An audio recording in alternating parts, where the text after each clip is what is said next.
I wanted to return to, I suppose, a lot of people asking questions have been interested in, I guess you might call them subsectors, you might call them themes. So things like, electric vehicles, even biotech, cybersecurity. But I just wondered, Tim, I don't know if you have views on this, whether there are any kind of particular themes that have been kind of catching your eye and any interesting ways to kind of access those, because I suppose there are many different ways you can do that now.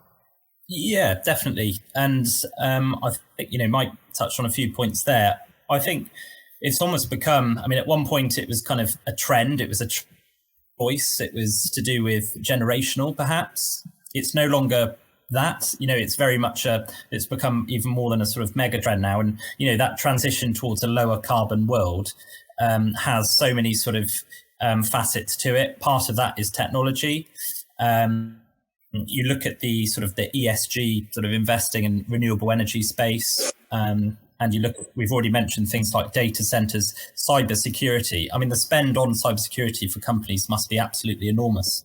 We all saw that the huge sort of scare that the NHS had a few years ago with sort of data and their systems being hacked and that sort of stuff. And if ever there was an advert for sort of having, data even more secure and people working remotely, that's going to be a big sort of change there.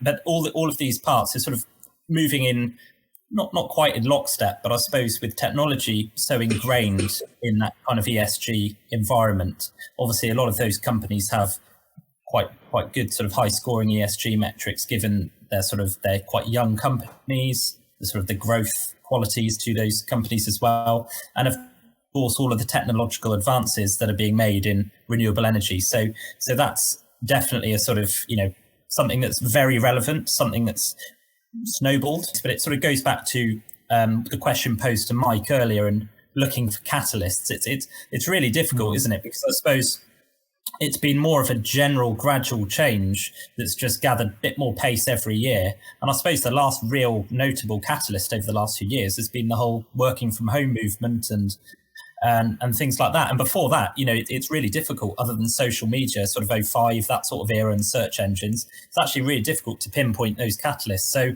but I think just touching on that and a bit about what Mike was saying before, part of the problem with the valuation as well is, not only are some of these companies, or most of them, sort of tainted with the sort of growth brush, but I suppose they're reliant on future metrics. Some of them weren't using the correct valuation policies, etc. And actually, if you think, we've enjoyed a very low interest rate environment, so very cheap borrowing for a long period of time, and suddenly there's been a bit of a re-rating, and people quite rightly sort of getting concerned about valuations.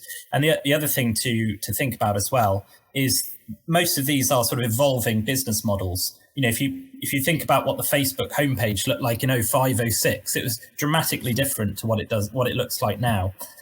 So a lot of what these companies set out to do, I'm still waiting for the day where my kids grow up and tell me that they don't want to be on it because it's a sad thing that their family or their parents are on or something. So it does change very quickly. But I think those qualities about being profitable and cash generative need to remain. So that's the sort of the trend that has probably come out of all of this. And now you can almost sort of add a quality sort of filter onto a lot of this stuff and realizing what exactly is sort of profitable. And again, the other angle to it is the kind of working out what's a necessity, things like your Microsofts, your Adobes, things you can't just turn off, versus your optional subscription services, your Peloton, your Netflix. They're totally different business models.